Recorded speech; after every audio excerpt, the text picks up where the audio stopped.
नमस्कार दोस्तों, कैसे हैं आप सभी। गुड इवनिंग आप सभी ओजांकियंस को। और ड्रीम लबासना में आप सभी का बहुत बहुत स्वागत है। और हमें पता है कि लबासना ही हमारी ज़िंदगी है और हमें वहाँ पहुँचना है और अपने सपनों को पूरा करना है। तो आप सभी को बहुत बहुत धन्यवाद। क्या मेरी आवाज़ क्लियर आ रही है? क्या सभी दोस्तों को मेरी आवाज़ सुनाई पड़ रही है? तो आज का ये सेशन हम शुरू करते हैं। बहुत ही महत्वपूर्ण सेशन है और ये आपके आज के पूरे ओरिएंटेशन को चेंज कर सकता है अपनी किताबों के बारे में। तो क्या मेरी आवाज मेरे सभी ओजांकियंस तक आ रही है? यस या no please. Good evening all of you.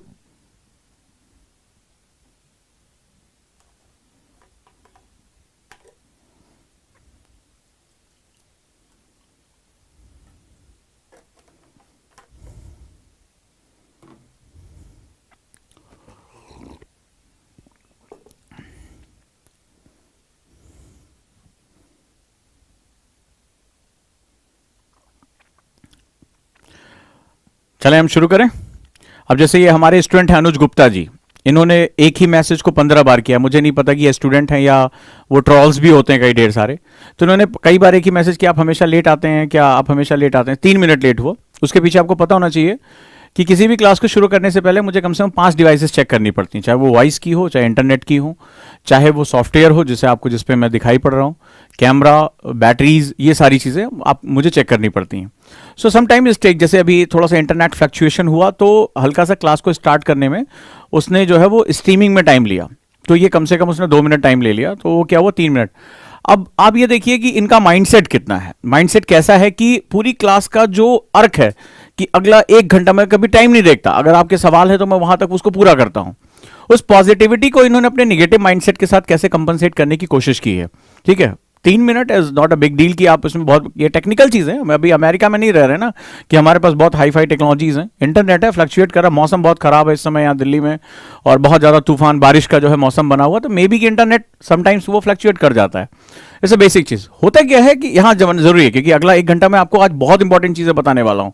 बहुत मतलब आज आपको मैं आपको साक्ष्य के साथ दिखाऊंगा कि हमारी किताबें हमारे लिए किस तरह से हेल्पफुल होती हैं और हमें कैसे उस पर आउटपुट देना है। लेकिन ये आपको समझना बड़ा जरूरी है कि क्या होता है कि जब हम निगेटिव माइंडसेट के साथ भरे होते हैं, यानी कि अब क्या हुआ, ये मेरी बोतल बिल्कुल फुल है, ठीक है, मैं निगेटिविटी से भरा हुआ हूं।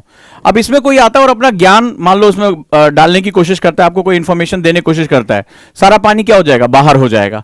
तो जब तक आप अपने माइंडसेट को जो है वो पॉजिटिव नहीं करते, जब तक आप अपने आप को लर्न करने के लिए अपने आप को अंदर से खाली नहीं करते हो।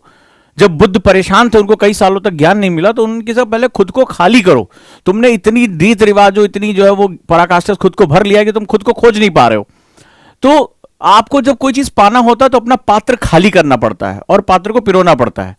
तो ये हो सकता है कई बच्चों का माइंडसेट हो, राइट, कि हो सकता है कोई कि आप सामने वाला आपके पास आ रहा है, आप संडे है, आज मैं पूरे हफ्ते काम करता हूँ, आज मैं रेस्ट कर सकता था, लेकिन मैंने कहा मुझे अपने बच्चों से बात करनी होगी, मुझे कुछ दिखाई पड़ा, मुझे कुछ पैटर्न्स दिखाई पड़े, मुझे कहा अभी कल फिर कोई नया चैलेंज आ जाएगा, मैं हो सकता है मेरे दिमाग से निकल जाए, तो आज के आज मैं इसको बता देता हूं बच्चों को ताकि वो अपनी तैयारी को और जो है टू द पॉइंट कर सके। तो याद रखिएगा, लाइफ ये जो हमारी पूरी जर्नी है, आप ट्रॉल्स मत बनिए, ये पूरी जर्नी में आप अपने माइंडसेट को लेकर चलिए। इस पात्र को खाली करिए। इस पात्र को खाली करेंगे तभी दो दुनिया भर के शिक्षक हैं उसमें अपना नॉलेज वो उड़ेड़ पाएंगे, नहीं तो आप हमेशा आपको कोई देगा और आप उसको बाहर कर देंगे। Right, right mindset is one of the most important fundamental. चाहे आप कहीं 1 घंटा या 2 घंटा या किसी भी रूप में रहें जीवन में, राइट माइंडसेट आपको बहुत ऊंचाइयों तक लेके जा सकता है। रॉन्ग माइंडसेट आपको पता नहीं कहां रसातल में डाल देगा, आपको पता भी नहीं चलेगा। क्लियर है दोस्तों? ठीक है, बाकी सारी समस्याओं का समाधान हम लोग यहां पर जानते हैं कि मैं जब आता हूं तो बहुत गंभीर होकर बात करता हूं और किसी ना किसी रिसर्च के साथ आता हूं। राइट, आज मेरे पास बात करने के लिए बहुत इंपॉर्टेंट मुद्दा है। आज मैं आपको प्रमाण दिखाऊंगा कि किताबें, और जो मेरा लास्ट सेमिनार आप सभी ने देखा था, मैंने आपको बताया था कि यूपीएससी कॉमन डोमेन से क्वेश्चन कहां से पूछेगा, और वो भारतीय जो हमारा जो शिक्षा नीति है, पाठ्यक्रम जो है, उसके हिसाब से वो आपसे क्या उम्मीद करते हैं। यस या नो मुझे जवाब दीजिए। क्या सभी बच्चों ने मेरा वो वीडियो देखा था?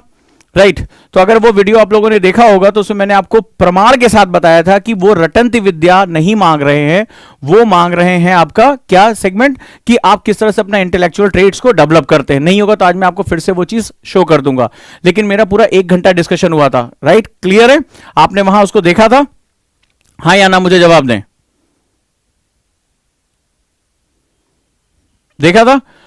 आज मैं उसी के नेक्स्ट पॉइंट में, लास्ट टाइम मैंने आपसे कहा था एग्जामिनर को भी एक कॉमन डोमेन चाहिए होता है क्वेश्चन बनाने के लिए। तो आज मैं आपको बताऊंगा कि उस कॉमन डोमेन से वो क्वेश्चन मैं प्रमाण के साथ बताऊंगा कि एग्जाम में क्वेश्चन कहां कहां से आए हैं, और बिल्कुल आपको पेज बाय पेज दिखाऊंगा और मैं आपको बताऊंगा उसकी इंपॉर्टेंस हमारी क्या होती है कुछ सैंपल के साथ। रेडी हैं आप लोग पेन और पेपर के साथ? बिल्कुल रेडी रहिए। क्लियर है? जहां दिक्कत आ रही है वहां पर हम उसका सॉल्यूशन देंगे। जिन्होंने वो वीडियो नहीं देखा वो बहुत कुछ मिस करने जा रहे हैं, चाहे आप 2 साल बाद एग्जाम दें, 5 साल बाद एग्जाम दें। अगर सही डायरेक्शन में नहीं चलेंगे तो कभी भी अपनी मंजिल तक नहीं पहुंचेंगे, याद रखिएगा। तो मैंने उसमें आपको प्रमाण दिखाए थे, गवर्नमेंट क्या जो है यूपीएससी क्या डिमांड आपसे करने जा रही है, किस डोमेन में वो पूछेगी, वो आपको मैंने पूरे प्रूफ के साथ, आज आपने देखा होगा मैंने पूरा प्रूफ वहां से स्कैन करके उठा लिया था और प्रूफ के साथ मैंने आपको बताया था। अगर आप सही तरीके से तैयारी करना चाहते हैं तो उस वीडियो को जरूर देखिएगा और समझिएगा कि नई एनसीईआरटी पढ़ें या पुरानी, इस टाइटल के साथ वो आपकी वीडियो है।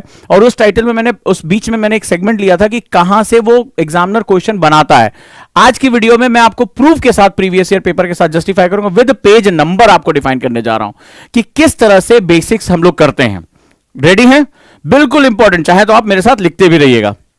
तो आज हम लोग शुरू करने जा रहे हैं कि यूपीएससी पूछता है कि एनसीईआरटी के प्रश्न आते कहां से, और अगर आपको क्रैक करना है, जैसे हमारे लिए बहुत आइडियल नटीना डा भी बहुत फर्स्ट अटेम्प्ट में उन्होंने क्रैक किया था, लेकिन इसके पीछे जो उनकी स्ट्रेटजी थी वो समझना आपके लिए बहुत जरूरी है कि उन्होंने कोई 1 साल तैयारी नहीं की, तो उन्होंने कैसे 11th क्लास या 12th क्लास से अपने आप को प्रिपेयर करना शुरू किया था, स्टेप बाय स्टेप उनकी प्रिपरेशन क्या रही। खैर हम लोग आते हैं और आज हम लोग उसी पॉइंट्स पे बात करने की कोशिश करेंगे। चलिए, जैसा कि मैंने एक बार फिर से मैं क्विक रिवाइज कर दूं, ये एनसीईआरटी का पहला पन्ना है जिसको आप लोग अवॉइड करते हैं, ठीक है, इसको नजरअंदाज कर देते हैं। यही आपका सबसे इंपॉर्टेंट फंडामेंटल है। ये बेसिकली आपका इंग्लिश और हिंदी दोनों में है, दिया हुआ है। तो इसमें बेसिकली आमुख यानी उसका जो पूरा कोर है वो बताता है। मैं हल्का से इसको पढ़ देता हूं, इस पर मेरी लास्ट डिस्कशन बहुत अच्छी और बहुत बड़ी हुई थी, आप लोग उसको जो है वो जस्टिफाई करने की, उसको समझने की कोशिश करिएगा। यह कहता है कि राष्ट्रीय पाठ्य चर्चा की रूपरेखा, जो हमारा न्यू एजुकेशन जो हमारा फ्रेमवर्क है 2005, जो हमारा गवर्नमेंट का आदेश है जिसपे आधार पर जो है यूपीएससी आपका एग्जाम लेगी, वो कहती है कि बच्चों के स्कूली जीवन को बाहर के जीवन के साथ जोड़ा जाना चाहिए। बहुत ही महत्वपूर्ण इसने एक बात कही है कि स्कूली जीवन को बाहर के जीवन के साथ जोड़ा जाना चाहिए। यानी कि मैंने आपको बताया था कि ये आपसे अप्लाइड नॉलेज की मांग कर रहा है। अब आप रट के सोच रहे हैं कि अगर कोई फैक्ट रट लें या कोई डायमेंशंस रट लें और वहां जाकर वो एग्जाम देंगे तो वो पॉसिबल नहीं है। ये कहता है कि आपको बाहरी जीवन से जोड़ा जाना चाहिए। दूसरी बहुत महत्वपूर्ण बात करता है, कहता है कि ये जो प्रिंसिपल है ये किताबी ज्ञान की उस विरासत के विपरीत है। यानी कि किताबी ज्ञान का मतलब होता है मगिंग, ठीक है, मगअप, मैंने याद कर लिया, मैंने फैक्ट याद कर लिया, आज मैंने 50 पेज पढ़ लिया, आज मैंने 100 पेज पढ़ लिए। कहता है कि हमारा जो फ्रेमवर्क है जिसपे गवर्नमेंट इसी के आदेश पर जो है वो यूपीएससी एग्जाम लेगा या कोई भी जो पीसीएस एग्जाम होगा वो इसी के बेस पे होगा। इसको बहुत ध्यान से समझ लो और इसको कंठस्थ कर लो। ये याद रखना, अगर आप इसको नहीं समझ पाओगे तो आप किसी और डायरेक्शन में जाओगे और यूपीएससी किसी और डायरेक्शन में जाएगा और फिर आप कहते हैं कि साहब हम तो फेल कर गए या हमारा जो हमसे क्रैक नहीं हुआ। उसके पीछे कुछ फंडामेंटल रीजंस हैं। अगला कहता है कि यह सिद्धांत किताबी ज्ञान की उस विरासत के विपरीत है जिसके प्रभाववश हमारी व्यवस्था आज स्कूल और घर के बीच अंतराल बनाए हुए। मतलब कि आज हम अपने लाइफ में उसको कोई अप्लाई नहीं कर पा रहे हैं, हम स्किल में कन्वर्ट नहीं कर पा रहे हैं, हम उसको रट रहे हैं, हम डिग्री ले रहे हैं, हम स्कूल पास कर जा रहे हैं, लेकिन उसके बाद हमारे जीवन में उसका कोई महत्व नहीं रह जा रहा है। फिर कहता है कि नई राष्ट्रीय पाठ्यक्रम पर आधारित पाठ्यक्रम पुस्तकें, ये जो हमारी एनसीईआरटीज बनाई गई हैं, इस बुनियादी विचार पर अमल करने का प्रयास है। इस प्रयास में हम हर विषय को एक मजबूत दीवार से घेर देने और जानकारी को रटा देने की प्रवृत्ति, क्या कहता है, मगअप द डाटा। कहता है कि ये जो रटा देना यानी कि हम जो है लर्न करना, मेमोराइज कर लेना, उसको याद कर लेना, खूब ढेर सारे फॉर्मूले, खूब ढेर सारा फैक्ट, हिस्ट्री के फैक्ट्स, ज्योग्राफी के फैक्ट्स, बोला ये रटा देने की प्रवृत्ति का विरोध करते हैं। ये खुद कह रहा है कि हमें आपको रटाना नहीं है, हमें ये नहीं कि आप घंटों बैठ के खूब ब्रिलियंट हो, खूब याद कर डाला, मेमोरी अच्छी है, बोले नहीं। इसीलिए मैंने आपसे कहा यूपीएससी में आज भी 50% बच्चे वो आते हैं जो सेकंड डिविजनर होते हैं या कभी 12th में फेल हो गए या अपनी लाइफ में बहुत एकेडमिकली ब्राइट नहीं होते हैं। ये आपको पता होना चाहिए क्योंकि यूपीएससी जो होता है वो क्या कहती है, कहती है कि हमें एक सिविल सर्विसेज एप्टीट्यूड वाला बंदा चाहिए जो समझ रखता हो, रटने वाली प्रवृत्ति नहीं, यानी कि जो सिचुएशन के अकॉर्डिंग जो बिहेव करता हो, क्या करता हो, अकॉर्डिंग टू द सिचुएशन जो है वो अगर बिहेव करता है तो हमें वो स्टूडेंट चाहिए। यानी जिसके पास प्रेजेंस ऑफ माइंड हो, जो अपनी पढ़ी गई चीजों को अप्लाई कर सकता हो लाइफ में, जो हमारे प्रश्न है उनको उसी हिसाब से जवाब दे सकता हो, तो हमें वो स्टूडेंट चाहिए। इसीलिए जब यूपीएससी अपने प्रश्न को रखता है तो उसमें काफी हद तक वो अप्लाइड नॉलेज की मांग करता है। ये फैक्ट, ये जो है, ये चीजें हम आपने इसको बहुत लोगों ने नजरअंदाज कर दिया होगा। ये एनसीईआरटी का पहला पेज है, हर किताब में दिया हुआ है, ठीक है। आप एनसीईआरटी पढ़ डालते, इसको नहीं पढ़ पाते क्योंकि ये क्या पता है, ये बताता है पर्पस ऑफ बुक, यानी इस किताब का उद्देश्य क्या है, इस राष्ट्रीय पाठ्यक्रम की रूपरेखा क्या है जिसको सरकार कह रही है। फिर यूपीएससी जो पेपर बनाएगा उसी कॉमन डोमेन से पेपर बनाएगा और वो आपसे इसी ट्रेड्स की मांग करेगा, इसी आपके बिहेव की मांग करेगा कि आप रट्टाफाई ना करो, आप मगअप ना करो, आप चीजों को समझो और अप्लाई करो। हमसे यही बहुत बड़ी गलती हो जाती है। हमें लगता है कि हमने पूरी एनसीईआरटी पढ़ ली है, उसके सारे फैक्ट्स याद कर लिए हैं, हमें एग्जाम में अब क्रैक करने से कोई रोक नहीं पाएगा। यह चीज हमें समझना पड़ेगा। यूपीएससी कहता है कि go for the between the lines, यानी बिटवीन द लाइंस। अभी आपको क्वेश्चन के साथ दिखाऊंगा यह चीज क्या है। तो ये जो चीज है वो हमारी फ्रेमवर्क है और यूपीएससी इसी जो पर, क्योंकि भाई गवर्नमेंट का आदेश है, ये हमारा फ्रेमवर्क है, तो इसी चीज को वो आगे कैरी करने का प्रयास लगातार करता है। यहां तक ओके है? यस बताइए। हाँ सर ओके। मैं इसको बहुत डिटेल में, अगर मेरी वीडियो देखोगे तो मैंने हिंदी और इंग्लिश में इसको बहुत लंबे समय से इसको जो है एग्जाम्पल के साथ समझाया हुआ है, और बहुत ध्यान से समझना, नहीं तो क्या होगा, तुम्हें मौसी के घर जाना है लेकिन पता नहीं एड्रेस का, तो इधर है यूपीएससी, ठीक है, तुम क्या करोगे, सर मुझे आईएएस बनना है, यूपीएससी करना है, सर पहली बार में टॉप करना है, फलाना। अभी किसी ने पूछ रहा था हिंदी वाले का क्या होगा, अंग्रेजी वाले का क्या होगा, फलाने वाले का, सारी बातें जो है वो बहुत उलझन वाली हैं। और तुम क्या होगा, अपनी एनर्जी को लेकर चल दोगे दूसरे डायरेक्शन में, तो क्या होगा, कभी तुम्हारा मिलन होगा लबासना से? तो जब मिलन नहीं होगा तो फिर कहां से तुम्हारे सपने पूरे होंगे? तो फिर हम क्या होता है, बहाने गढ़ते हैं कि फलनवा का नहीं हुआ, ढकनवा का नहीं हुआ, क्योंकि वो है कि ठीक है, कहीं पर निगाहें कहीं पर निशाना। तो चाहिए इसको कुछ और, जो संस्था एग्जाम ले रही है वो रिक्वायरमेंट आपसे कुछ और कह रही है और बता रही है। इस वाले पेज को तो आप पढ़ते ही नहीं, आप सीधे पहुंचते हो, अरे आज तो चैप्टर 1 खत्म करके सोना है, ऐसे यस करते हो। अब पता चला जो है वो जो मेन चीज है कि हमें इस बुक को यूज कैसे करना है, ये हमसे क्या कहने की कोशिश कर रहे हैं। एग्जाम जो है वो संवैधानिक संस्था है, वो हमसे किस रूप में एग्जाम लेगी, वो इसी फ्रेमवर्क के एग्जाम लेगी, ये समझना हमारे लिए बहुत बहुत ज्यादा जरूरी है। ये बात याद रखिएगा, नहीं तो यूपीएससी लबासना का सपना तो देखोगे लेकिन रास्ते कुछ और होंगे, तो फिर क्या होगा, डिस्टेंस आपका बढ़ जाएगा। आइए हम लोग आगे चलते हैं और इस चीज को और ध्यान से समझने की कोशिश करते हैं। आगे हमारे पास क्या क्या चीजें। अब मैं आपको जो बताने जा रहा हूं कि जो हमारी कॉमन डोमेन की बुक, मैंने बताया था what is common domain book, मैंने आपको इसके बारे में लास्ट वीडियो में बताया था कि कॉमन डोमेन जो है वो जो है आपका कंटेक्स्ट होता है वो क्या होता है, उस वीडियो में आप देखेंगे। तो जैसे मैंने बताया था कि NCERT is NIOS, These are the two very important segments. ये दोनों बहुत इंपॉर्टेंट सेगमेंट्स होते हैं। फॉर एग्जाम्पल हम एनसीईआरटी के बारे में बात करते थे। एनसीईआरटी सर्वसुलभ है, पूरे देश में एक कॉमन फ्रेमवर्क। मैंने लास्ट टाइम आपको एक पूरा कंटेक्स्ट पढ़कर बताया था कि विद्वानों की समिति होती है, उस समिति का एक पर्पस होता है जो गवर्नमेंट के फ्रेमवर्क के अनुसार एक किताब, एक पाठ्यक्रम तैयार करता है और उसकी हर चर्चा, हर जो है चैप्टर्स पे चर्चा होती है।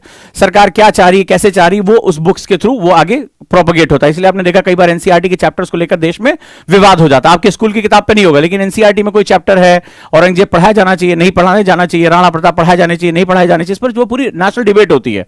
तो ऑब्वियस सी बात है, जब आप एक अखिल भारतीय संस्था यानी कि आप यूनियन पब्लिक सर्विस कमीशन का हिस्सा बनना चाहते हैं तो वो इस तरह के कॉमन डोमेन का इस्तेमाल करेगी। अब सवाल यह है कि एनसीईआरटी को पढ़े कैसे, ठीक है। जैसे मैंने आपको एक हल्का सा एग्जांपल दिया था, छोटा सा नन्हा सा एग्जांपल दिया था कि these are the books of geography itself. ये ज्योग्राफी की 6वीं 12वीं किताबें, बहुत छोटी, देखो कितनी हल्की फुल्की किताबें, ठीक है, केवल ज्योग्राफी की। अरे देखो अच्छा खासा इसमें वजन है और बहुत अच्छा खासा सेगमेंट है। अब हमें क्या करना है, इसी तरह की हिस्ट्री, पॉलिटी, इकोनॉमी, साइंस। अब सवाल है कि इतनी किताबें, 56 के आसपास बुक्स बन रही हैं, 2000 से ज्यादा पेजेस बन रहे हैं। अब सवाल है कि हमें पढ़ना कैसे। दिमाग में ये बात आती तो जरूर होगी, आपसे ये तो कहा होगा, आपके चाचा, फूफा, ताऊ, किसी ने मिला होगा सीनियर, एनसीईआरटी पढ़ना जरूरी है, तो ज्ञान आपको मिल गया होगा। मैंने आपको बताया कि क्यों पढ़ना जरूरी है, ये भली बात। अब सवाल यह है कि इसको पढ़ना कैसे पढ़ना है, ठीक है। क्या सारे पन्ने मुझे पढ़ डालने हैं, मुझे ए टू जेड करो, एक से पढ़ डालो सारा। अब सवाल है कि ये कितना इंपॉर्टेंस रखती है, सबसे बड़ा जरूरी ये है। दूसरा, ये भारी भरकम कह तो तुम दो कि इसको पढ़े डालो, अभी इसको मैं जब सारा कंपाइल करूंगा इतना जो है तैयार होगा, बाबू इसको हम पढ़े कैसे। तो मैंने कल लास्ट टाइम जो है आपको नई वाली एनसीईआरटी पढ़ने के लिए प्रेरित किया था, ये आपको एक जवाब दे दिया। आज मैं आपसे बात करूंगा कि एनसीईआरटी की इंपॉर्टेंस कहां है और वो क्वेश्चन बीटीएल एनसीईआरटी को जो यूपीएससी, देखो एक होगा स्कूल का बच्चा पढ़ेगा, ठीक है, तो आप स्कूल के बच्चे तो हो नहीं कि आज 6ठी क्लास का आपको एग्जाम देना तो 6th क्लास की एनसीईआरटी पढ़ डाली, पेपर की कटिंग वटिंग करके मास्टर जी से ग्रेड ले लिए, ये तो आपको करना नहीं है। आप कौन हो, आप इस एनसीईआरटी बुक को किसके लिए पढ़ने जा रहे हो, यूपीएससी के लिए पढ़ने जा रहे हो या पीसीएस के लिए पढ़ने जा रहे हो, दोनों लोगों के लिए बहुत इंपॉर्टेंट है आज की डेट में। तो आप स्टेट एग्जाम या यूपीएससी के लिए पढ़ने जा रहे हो। अब आपके पढ़ने का तरीका इसके पढ़ने के तरीके से अलग होगा, इसीलिए जब आप इसको जो है वो लाइन बाय लाइन इस तरह से पढ़ते हो या बिना उसके अर्क को समझे पढ़ते हो तो आप सिर्फ अपना टाइम वेस्ट कर रहे होते हो, अपना एफर्ट, अपनी एनर्जी वेस्ट कर रहे हो। तो मैंने ये तक देखा बच्चे साल 1.5 साल जो है एनसीईआरटी पढ़ते रहते हैं और आउटपुट उनका नहीं निकलता है। हमें जो तैयारी करनी है उसमें हमें जो पढ़ना है वो पढ़ना है BTL, between the lines, lines, right, between the lines बड़ी इंपॉर्टेंट चीज होती है। यानी ये तुमसे कह रहा है नेक्टर्स निकालने हम पड़ेंगे, यानी इसका अप्लाइड पार्ट, क्योंकि पहले से कह रहा है कि आपको रटना नहीं है, ये सारा आपको बैठ के रटना नहीं है, कह रहा है कि इसमें एप्लीकेबल पार्ट यानी बिटवीन द लाइन पार्ट्स आपको समझना है। और इस बात को बड़े इंपॉर्टेंट तरीके से समझना, बहुत ही महत्वपूर्ण बात मैं आप लोगों से कहने जा रहा हूं, बहुत महत्वपूर्ण बात कहने जा रहा हूं, और इसकी गहराई को समझने की कोशिश करना, ये गलती नहीं होनी चाहिए। मैं आपको प्रूफ देने जा रहा हूं, ठीक है, रेडी हो? अब मैं आपको कुछ प्रूफ दिखाता हूं कि बीटीएल जो है वो एग्जाम के लिए, यूपीएससी एग्जाम के लिए इतना इंपॉर्टेंट कैसे है, और मैं आपको प्रूफ के साथ प्रूफ कर, एक एक पेज नंबर फोटो दिखाऊंगा तुम्हें। रेडी?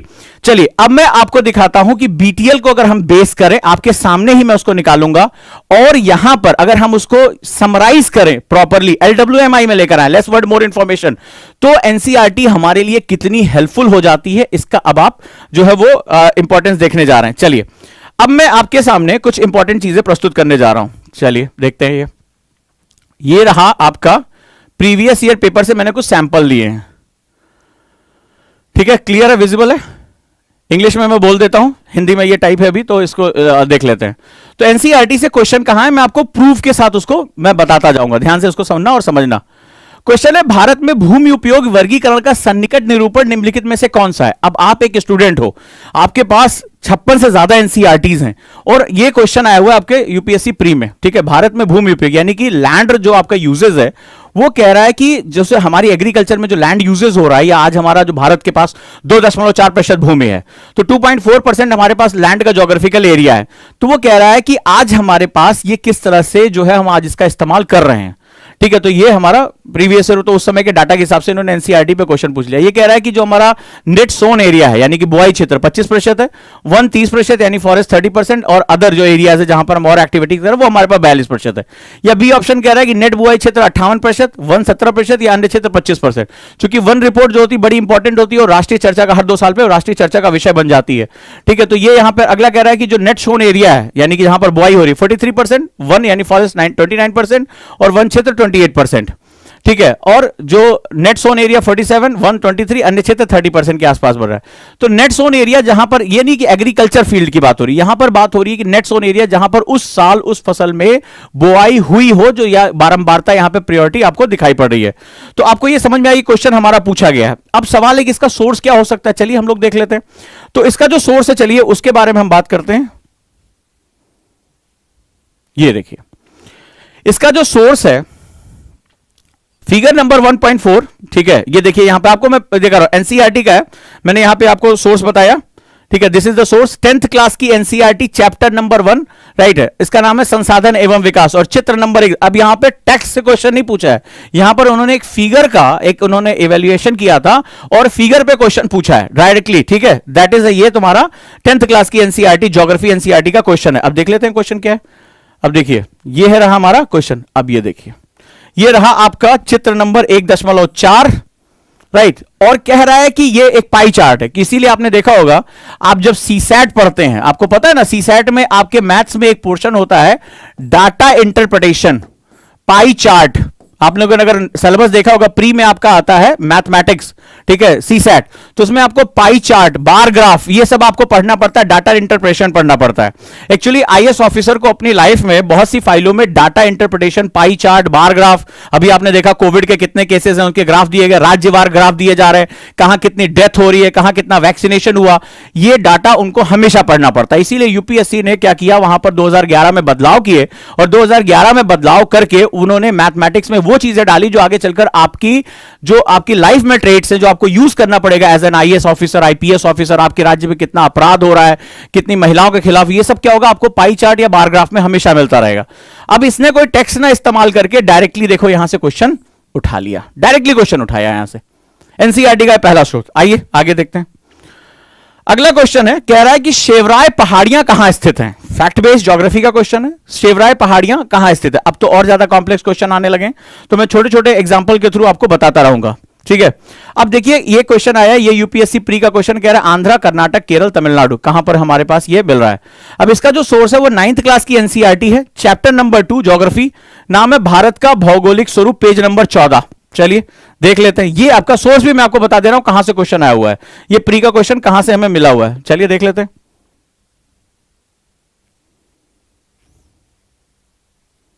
ये देखिए, ये है एनसीईआरटी सोर्स, मैंने लिया है आपके सामने, मैंने इसको प्रस्तुत कर दिया है। ठीक है, ये आपके सामने यहां पर मैं आपको इसको प्रेजेंट कर रहा हूं। राइट,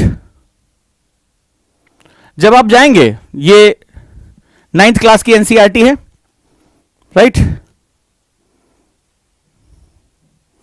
और जब आप पेज नंबर 14 पे पहुंचेंगे तो आपको यही दिखाई पड़ेगा, मैंने यहां से सोर्स इसका लिया है। तो सीधे सीधे कह रहा है, ये देखिए पूर्वी घाट का, यहां पे अब मैं आपको प्रूफ के साथ दिखा रहा हूं, आप जाके चेक कर सकते हैं। कहता है कि पूर्वी घाट का जो सबसे ऊंचा शिखर महेंद्रगिरी है, पूर्वी घाट के दक्षिण पश्चिम में, कहां पर, साउथ वेस्ट में शेवरॉय तथा जावेडी की पहाड़ियां। ये अलग अलग बार भी क्वेश्चन, ये फिर एक बार आया था, अगली बार जावेडी को लेकर आया था। तो शेवरॉय जावेडी की पहाड़ियां स्थित है। जो ऊटी है यानी उडगम मंगलम, जिसे ऊटी के नाम से जाना जाता है, तथा कोडाई कनाल जैसे प्रसिद्ध पहाड़ी नगरों की स्थिति मानचित्र पर ज्ञात कीजिए। अब ये देखिए, ये क्या कर रहा है, एनसीईआरटी आपसे कहता है कि स्टार्ट मैप वर्क। ये मैप वर्क के क्वेश्चन है, वो खुद तुमसे कह रहा है रटो नहीं, मैप वर्क करो, इसको जो है वो देखो। और ये सारे क्वेश्चन यहां से आए, वो मैंने आपको यहां प्रूफ दिखा दिया। This is the page number and this is the question. Right, तो इसके बाद क्या, यूपीएससी धीरे धीरे आगे गया और यूपीएससी ने अपने क्वेश्चंस को और टफ करना शुरू कर दिया, बहुत टफ करना शुरू कर दिया। अब जरा ध्यान से देखते जाओ मेरे साथ, ठीक है, इसको जो है वो आप देखते जाओ कि कैसे ये चीजें जो है वो बदलाव के साथ गुजर रही हैं। डन है, आप इसको पढ़ सकते हैं, मैंने सोर्स दे दिया है, मैं पीडीएफ भी आपको कहेंगे तो मैं आपको भेज दूंगा, कोई दिक्कत नहीं है, वो व्हाट्सएप ग्रुप में। तो इसका मैंने जो है वो आपको पूरा, ये आपके सामने देखिए, ये देखिए, जैसे किसी बच्चे ने कहा जूम कर दीजिए, यही क्वेश्चन था ना, फिर से कहिए तो मैं क्वेश्चन दिखा देता हूं, क्वेश्चन को आप दोबारा देखें ध्यान से। कह रहा है शेवराय पहाड़ियां कहां स्थित हैं। ठीक है, तो ये आगे मैप वर्क कह रहा है। अब जरा यहां ध्यान से देखिएगा, ये क्वेश्चन है और ये रहा इसका सोर्स। ठीक है, ये इसका सोर्स है पूरा। अगर आप पढ़ेंगे तो पश्चिमी घाट की ऊंचाई, आप ये जैसे जाएंगे अनाईमुड़ी के तथा फलाना डोडा बेटा है, पूर्वी घाट का सबसे ऊंचा पर्वत ये है, और पूर्वी घाट के, दैट इज इन द पूर्वी घाट, शेवराय तथा जावेडी की पहाड़ियां स्थित हैं। अब आप क्या करोगे, अब जो मैं आपको, ये मुझे आपको सिर्फ दिखाना, ये महत्वपूर्ण मुद्दा नहीं था, जो आपको मैं बीटीएल वर्ड यूज कर रहा था, जिसमें आप सबसे बड़ी गलती करते हो, और जब आप उसको रीड आउट करते हो, आप मगअप करते हो, याद करते हो, आपसे बिगेस्ट मिस्टेक होती कहां है, जिस पर आप ध्यान नहीं दोगे। क्वेश्चन का नेचर क्या था, क्वेश्चन में पहाड़ी का नाम दिया था, ये शेवराय वाली पहाड़ियां, ये देखिए आपके सामने है। ठीक है, पहाड़ी का नाम तो उसने दे दिया कि ये पहाड़ी है, कि ये शेवराय पहाड़ियां कहां है, लेकिन उसमें उसने स्टेट पूछा था। ठीक है, स्टेट पूछा था। अब आपका क्या है, और इसमें जो है एनसीईआरटी में दिया है पूर्वी घाट, कि ये केवल पूर्वी घाट के, और पूर्वी घाट कई जो है वो स्टेट से होकर गुजरता है। भाई इंडिया के दो सबसे प्रमुख जो है वो पर्वत श्रृंखलाओं के रूप में हमें दिखा जाता है, पश्चिमी घाट और पूर्वी घाट, Western Ghats and Eastern Ghats. तो ये सेगमेंट बहुत इंपॉर्टेंट है, बड़ी बारीकी से इस बात को समझिएगा कि ये क्या मैं कह रहा हूं।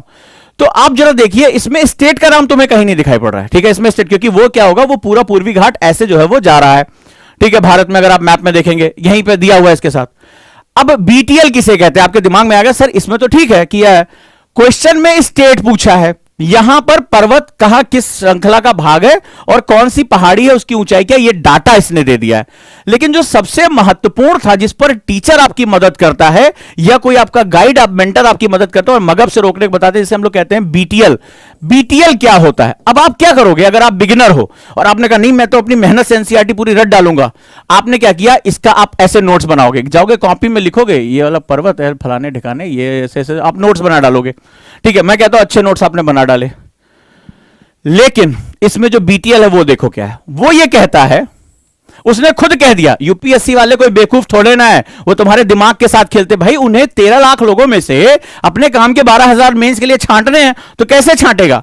वो जानता है कि तुम गलती कहां करोगे। उसका एग्जामिनर बहुत जाना माना प्रोफेसर होता है जो एग्जाम कॉपी सेट करता है, या कई पैनल्स जो होते हैं वो जो है वो बनाते हैं क्वेश्चन पेपर, तो बड़े स्मार्ट लोग होते हैं। वो ये जानते हैं कि तुम गलती कहां करोगे। उनको एक नेचर पता होता है, साइकोलॉजी पता होती, कौन सा स्टूडेंट रटने वाला और कौन सा स्टूडेंट समझ का है।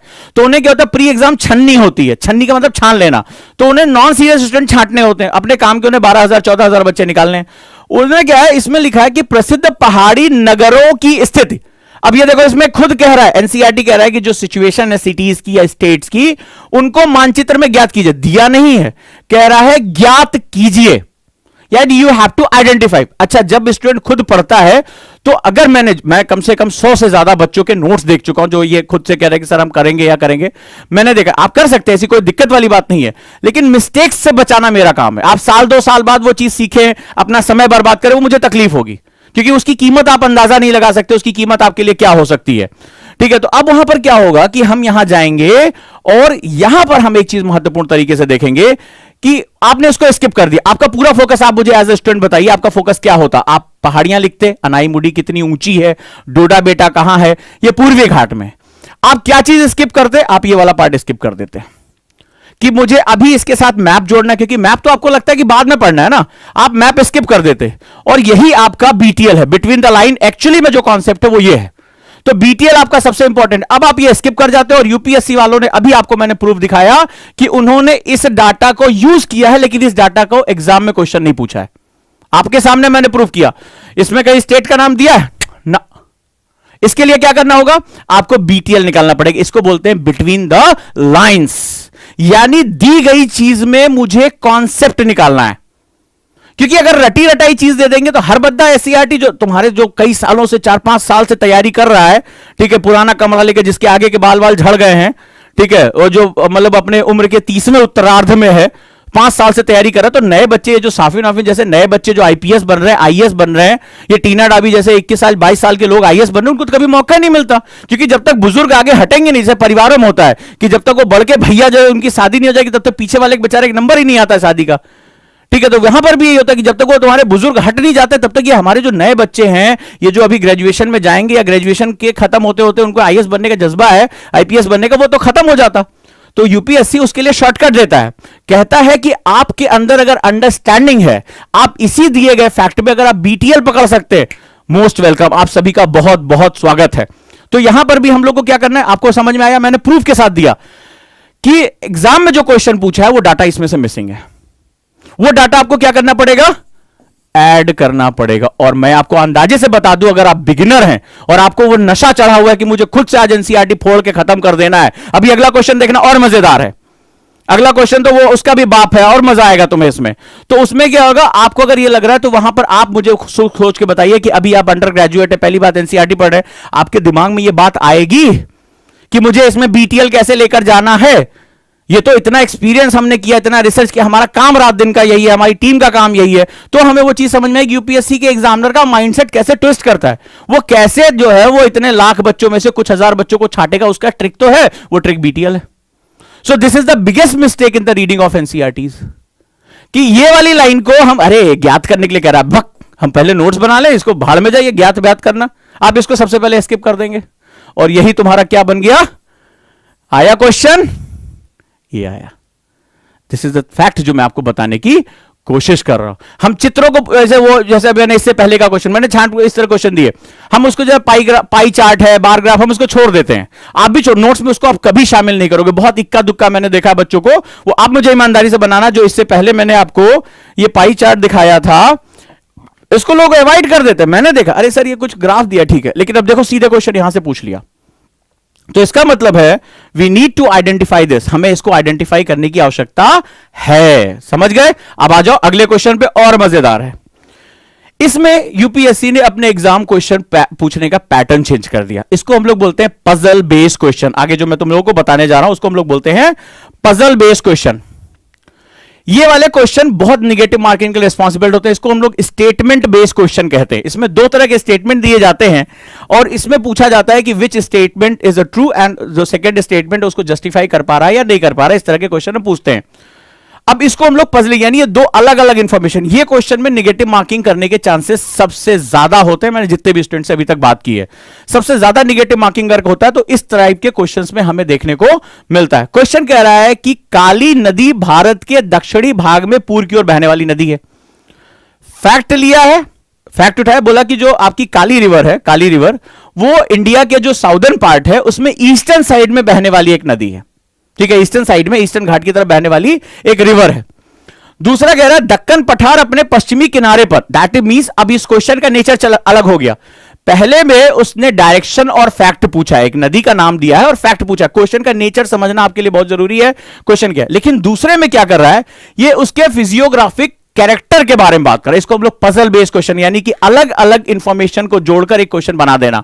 ये कहीं से एब्सोल्यूट डाटा के रूप में नहीं मिलेगा। तो जो स्टूडेंट डाटा अपनी कॉपी में खुद खूब लिख रहे हैं, डाटा खूब याद कर रहे हैं, वो सावधान हो जाएं।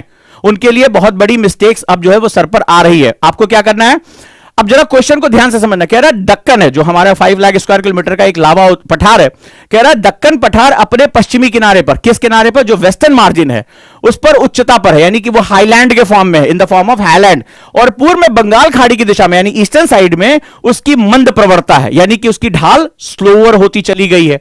अब ये पूरी तरीके से एक फिजियोग्राफिक, यानी उसकी जो फिजियोग्राफिक कैरेक्टर का क्वेश्चन है, जो आज के समय में बहुत इस तरह के क्वेश्चन अबेंडन जो है यूपीएससी प्री में आने लगे हैं, जहां पर वो अलग अलग, यानी स्टूडेंट को इस क्वेश्चन का जवाब अगर आपको सोचना है तो इस समय आपको पूरे दक्कन के पठार को विजुअलाइज करना पड़ेगा, क्योंकि ये दो अलग अलग इंफॉर्मेशन, अभी मैं आपको प्रूफ के साथ दिखाऊंगा, ये दो अलग अलग इंफॉर्मेशन और ये दो अलग अलग चैप्टर्स है। These are the two different chapters, उनको मिलाकर एक क्वेश्चन बनाया गया है, इसीलिए ये एनालिसिस बहुत इंपॉर्टेंट होता है, जिसको पजल बेस्ड क्वेश्चन बोलते हैं। इस बात को समझ लेना।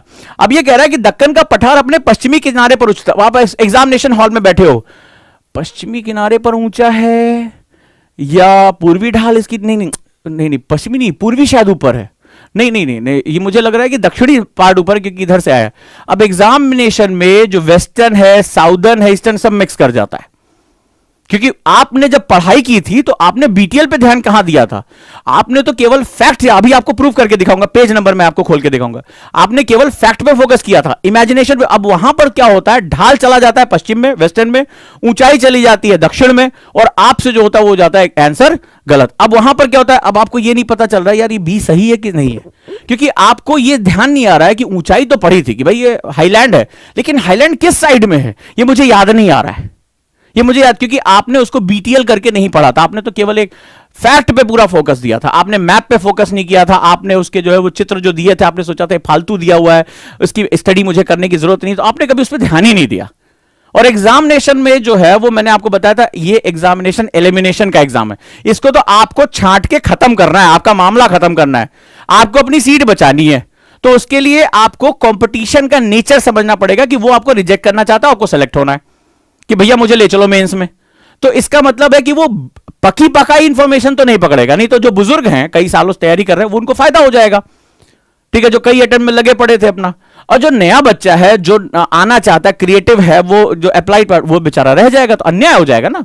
ये एग्जामिनेशन कहता है मेरी रिक्वायरमेंट पूरी करो, स्वागत है आपका, आप 21 साल के हो, आ जाओ कोई बात नहीं है। और है हमारे आपके बच्चों में, आप यूट्यूब पे देखते हैं कितने जो है सक्सेसफुल होते हैं, छोटे छोटे बच्चे, अभी आपने प्रदीप कुमार का देखा, मूछें भी पूरी नहीं आई, राष्ट्रपति के सामने भाषण दे रहे हैं, ठीक है, प्रशासन संभाल रहे हैं, उनसे उम्र में कई कई बड़े लोग उनको सलामी दे रहे हैं, सैल्यूट ठोक रहे हैं, ठीक है, देख के लगता है कि कार से कोई बच्चा उतर के भी सीधे सीधे आ गया है, ठीक है, पूरी पूरी मूछें भी नहीं आई हैं, अभी जो है वो हल्के हल्के बाल हैं और आईएएस है, उनके सामने भारतीय प्रशासनिक सेवा लिखा हुआ है।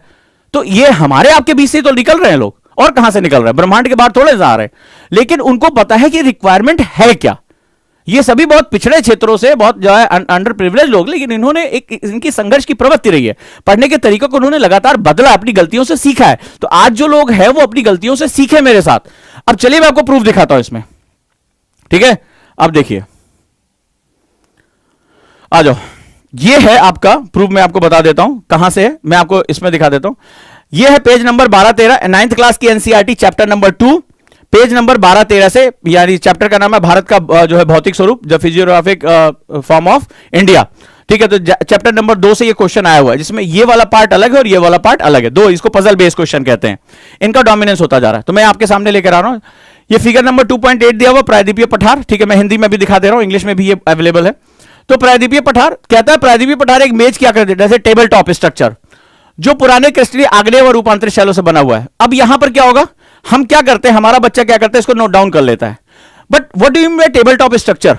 अब बीटीएल क्या करेगा, बीटीएल क्वेश्चन पूछेगा कि ये लिखा हुआ है मेज की आकृति, मैंने बच्चों के नोट्स देखे, मेज की आकृति, वाह पहला पॉइंट एकदम रेडी, मैंने शॉर्ट में कर लिया, इस पूरी लाइन को मैंने 2 पॉइंट में लिख लिया, बहुत मजा आया।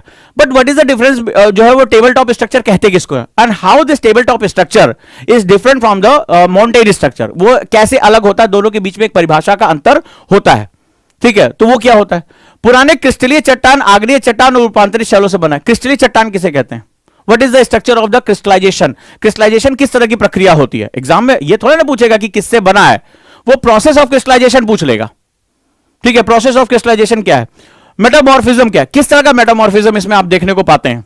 फिर कहता है ये गोंडवाना भूमि के टूटने, अब ये 2011 का भी क्वेश्चन है, गोंडवाना हमारा सबसे प्राचीन पार्ट है जो कभी पैंजिया का हिस्सा बना करता था। अब इसके पीछे आपको बीटीएल पे जाना पड़ेगा।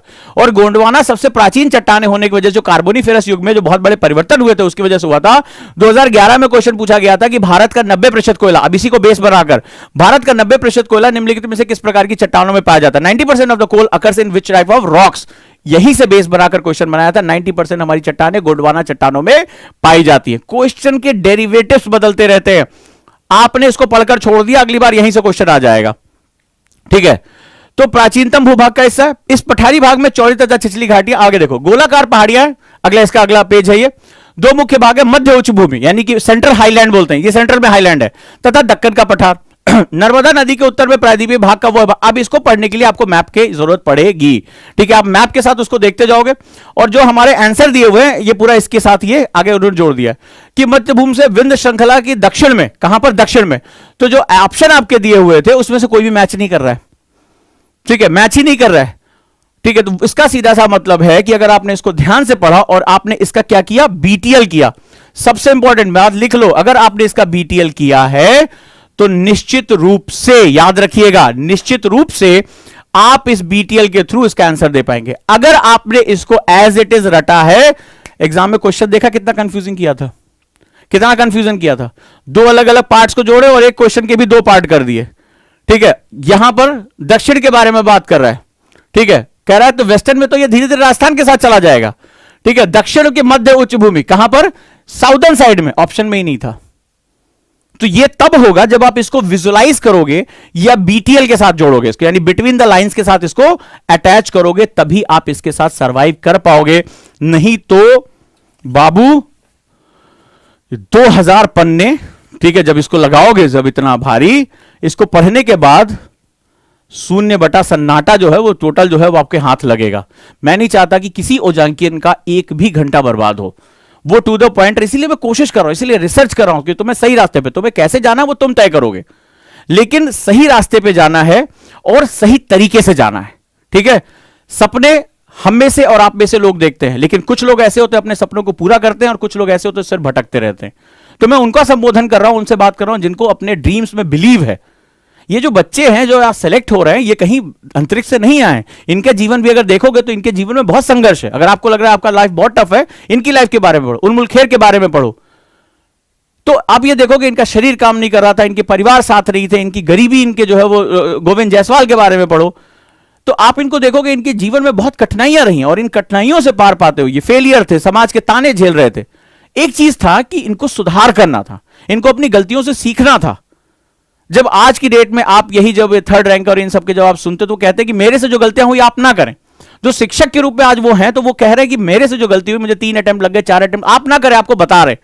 लेकिन आप नहीं सुनोगे या उसको जब तक सुनकर अप्लाई नहीं करोगे तो फिर आप गलतियां करते रहोगे। हो सकता है वो भाग्यशाली थे या मेहनती थे, उन्होंने चौथे 5वें अटेम्प्ट में अपने आप को पा लिया, लेकिन हो सकता है कि आप चौथे 5वें अटेम्प्ट में भी अपने आप को ना पा पाओ, खत्म हो जाए मामला। फिर क्या करोगे? जीवन भर पछताते रहोगे। पछताना नहीं है, सही रास्ते पे चलना है, सही तरीके से तैयारी करनी है और आप बहुत अच्छे से प्रिपरेशन कर सकते हो। समझ में आया? आज आपको प्रूफ के साथ बताया, ऐसे बहुत से प्रूफ हैं। ठीक है, ये भरा पड़ा, आगे मेरे क्वेश्चन जो है वो भरे पड़े हैं। तो ये आप समझने की कोशिश करो कि कितना इंपॉर्टेंट है हमारे लिए, कितना महत्वपूर्ण है हमारे लिए। डन है? आपको प्रूफ के साथ मिल गया। जो चीज मेरी आज सक्सेस रही, अगर मेरी बात पहुंची कि बीटीएल क्या होता है, यानी कि यूपीएससी ने हमें एनसीईआरटी मिला तो है, डाटा भी बहुत अच्छा ऑथेंटिक है, लेकिन अगर इस डाटा को अगर हमने इनहैंस करके नहीं पढ़ा तो ये हमारे लिए दिक्कत हो जाएगी। मैं एग्जांपल देता हूं, कैसा मतलब होता है कि आपको कितने फ्रंट पर इस एक एनसीईआरटी को ही खाली अगर एक एग्जांपल लूं मैं, तो कितना आपको जो है वो चैलेंज है। आपको एक छोटी सी बात बताता हूं। अब जैसे मैं फिर से वापस फर्स्ट क्वेश्चन में आता हूं, मेरी बात को बड़े ध्यान समझना प्रूफ में। अब जैसे आपके सामने यही क्वेश्चन आ जाता है, पुराना क्वेश्चन है, ठीक है, फॉर एग्जांपल पहले यूपीएससी में आया हुआ है, मान लो इसी साल आपका या अगले साल आपका प्री में क्वेश्चन आ जाए। अब इसमें क्या होगा, वन का जो क्षेत्र है वो बदल गया। फॉर एग्जांपल आपका इसी साल एक वन रिपोर्ट आ जाती है। अब आप देखिए कि सारा डाटा आप उसमें समझ रहे हैं, जान रहे हैं, लेकिन आपको करंट के साथ भी अपडेट रहना पड़ेगा। ठीक है, यानी कि जो होने वाले परिवर्तन है, सरकारों के द्वारा होने वाले प्रयास हैं, वन रिपोर्ट की जो आपके रिपोर्ट्स आई हुई हैं उसमें भी, और अब उसमें जो ट्विस्ट होता है, जब आप उस रिपोर्ट को पढ़ोगे तो ऐसा नहीं है। अब क्या होता है कि हम लोग क्या करते हैं, मैगजीन एक ले आते हैं मंथली और उसमें रट लेते हैं कि भारतीय वन रिपोर्ट के अनुसार जो है वो भारत में इतना वन क्षेत्र, इतने फॉरेस्ट है, आपने उसको याद कर लिया, आपको लगा बहुत स्मार्ट है, अब यूपीएससी के एग्जामिनर की आप ऐसी तैसी कर देंगे, आज उसकी जो है इज्जत उतार लेंगे। लेकिन वो सबका माई बाप है। अब मैं आपको बताता हूं कैसे। यहां पर उसने एक गेम खेला वर्ड्स के साथ। बीटीएल का बहुत मतलब होता है, बीटीएल बहुत बड़ी आर्ट होती है, ये एक दिन में या एक घंटे में नहीं सीखी जाती है। ये कहता है नेट बुआई क्षेत्र, यानी कि नेट सोन एरिया। आपको नेट सोन एरिया जब आप पढ़ोगे उसका मतलब तुम्हें नहीं पता है, आपने उसको रट लिया। यही जब एनसीईआरटी जब आप जाओगे अगली क्लास में 7th क्लास की एनसीईआरटी पढ़ोगे तो यहां पर एक दिया है कि भारत के 52% पे, मैं आपको प्रूफ के साथ दिखा सकता हूं, भारत के 52% हिस्से पे खेती की जाती है, 53% पे, ठीक है, भारत के इतने बड़े हिस्से पे खेती की जाती है। अब वहां पर एग्रीकल्चर हो रहा है, आपको इसमें डाटा दिया हुआ है 7th क्लास की एनसीईआरटी, 8th क्लास की एनसीईआरटी में दिया हुआ है कि आपका जो है वो भारत के 53% हिस्से पे खेती हो रही है, आपने पढ़ लिया। यहां पर आप जब एग्जाम में क्वेश्चन देने आए तो कह रहा है कि नेट सोन एरिया। अब आप एग्जामिनेशन में क्या करोगे, एग्रीकल्चर फैक्टर को नेट सोन एरिया के साथ मर्ज कर दोगे और कहोगे यार ये तो बड़ी गड़बड़ हो गई, क्योंकि ये दो अलग अलग फैक्टर्स है और दोनों एनसीईआरटी में दिए हुए हैं। सो आपको कंटेम्प्रोरी डाटा और सबसे बड़ी बात इस्तेमाल किए जाने वाले जो शब्द है, यानी कि जो आपको यूज किए जा रहे हैं, उनको बहुत ही बारीकी से समझना पड़ेगा। और कई बार जब हम इतने प्रीमेच्योर होते हैं या हमें उतनी डेप्थ नहीं पता होती है या हम अपना अटेम्प्ट दे रहे होते हैं तो हमें उतनी गहराई नहीं पता होती कि यार what is the difference between the जो है वो agriculture land in respect to the geographical area, भौगोलिक क्षेत्र में कितना हमारा कृषि क्षेत्र है, और net sown area of that agriculture field, इन दोनों रेशियो में हमारे क्या डिफरेंस होता है। फिर हमसे क्या होता है, एग्जाम में बहुत बड़ी गलती हो जाए, हम बारीक गलतियां करके चले आते हैं और हमारा सिलेक्शन नहीं होता है। तो मेरी आज की जो कोशिश थी वो यही थी, मेरी आज की कोशिश थी कि मैं किसी भी तरीके से जो देखो it's not about only English. मैं अभी थोड़ी देर पहले मैं भी हो सकता है आपने मैंने इंग्लिश में डिक्टेट किया था इसको, because I teach in both languages. मैं इंग्लिश में नोट्स रखता हूं और मेरा पढ़ाने का जो स्टाइल है वो LWMI है, ठीक है। मैं आपको पहले बता चुका, मैं जो एनसीईआरटी पढ़ाता हूं वो LWMI पे पढ़ाता हूं, less word more information. And मेरे साथ क्या है कि मैं दोनों लैंग्वेजेस में बहुत कंफर्टेबल हूं। तो ये मैंने सिर्फ एक सैंपल दिया है बिकॉज ऑफ टाइम कम है। सो एक सिंपल सा that is a net sown area, मैं उसी के बारे में बात कर रहा हूं। तो आपको बारीकी समझ में आई कि ये जो डाटा है, इस तरह का data that is given for the agriculture land also, and they ask the net sown area, the difference between the total agriculture land and the net sown area, यानी कि कुल बुआई क्षेत्र और कुल जो है कृषि क्षेत्र के बीच का जो अंतर अगर आप नहीं जान पाओ, क्वेश्चन पक्का गलत है, गया आपका। फिर इसको करंट से जोड़ना है, क्योंकि जो आपका वन क्षेत्र है उसमें बदलाव लगातार सरकार कर। अब इसमें भी तुम सोचोगे सर मैंने तो फॉरेस्ट रिपोर्ट पढ़ ली है, लेकिन यूपीएससी का एग्जाम है ना, वो माई बाप है सबका। वो क्या करेगा, जब हमें पता है, जब तुम जो वन रिपोर्ट पढ़ते हो उसमें 2 क्राइटेरिया आता है, एक वन क्षेत्र और एक गैर वन क्षेत्र, ठीक है। यानी कि फॉरेस्ट एंड नॉन फॉरेस्ट, मतलब वो पेड़ होते जैसे सड़कों किनारे पेड़ लगे हैं, तो कई बार इनको हम लोग जो है नॉन फॉरेस्ट एरिया में दिखते हैं और इनका जो है वो परसेंटेज देता है। जब हम कोई मैगजीन पढ़ते हैं, मतलब हम डायरेक्टली सोर्स से नहीं पढ़ रहे हैं, मैगजीन पढ़ते हैं, तो उसमें क्या होता है कि वो मैगजीन ऐसे तैयार की जाती है, तो हमें लगता है यस इंडिया में इस बार 22%, क्योंकि भाई नेशनल मीडिया में भी आ रहा है 22% जंगल जो सरकार जो कर रही है उसके बारे में बता रही है।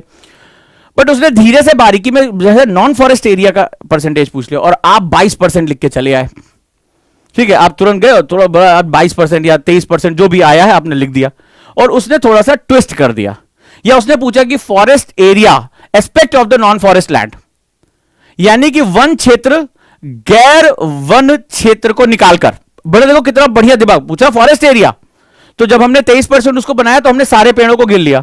बट उसमें एक छोटा सा क्राइटेरिया आता है कि जो हमारे छोटे छोटे छितराए, उसमें भाई जंगल का मतलब होता है जहां वन्य जीव रह सकते हैं।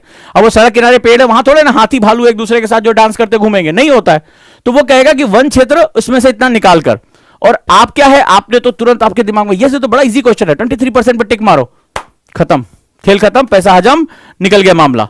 तो आपको यह भी करना पड़ेगा, याद रखिएगा। डन है।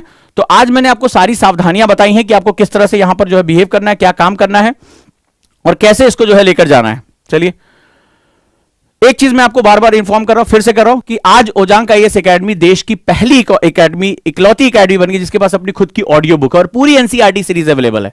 आप इसको निःशुल्क जो है वो गूगल प्ले स्टोर से आप डाउनलोड कर सकते हैं, वहां जाकर आप इसको सुन सकते हैं। कई बच्चों ने ऐसे ऐसे फीडबैक दिए, अभी एक बच्ची का मैसेज आया, उड़ीसा में थी, बिजली नहीं आ रही थी तूफान की वजह से, लेकिन ऑडियो ऐप जो उसने सुन के उसने लेक्चर रिवाइज करी, तो उसमें मेरे द्वारा दिए गए इसमें लेक्चर्स हैं। ये पहली ऑडियो ऐप जो किसी इंस्टीट्यूट की है, तो आप लोगों का प्यार समर्थन मिलता रहेगा, तो इस तरह के इनिशिएटिव मैं लगातार लेता रहूंगा। आप सभी के प्यार की वजह से संभव हो पाया।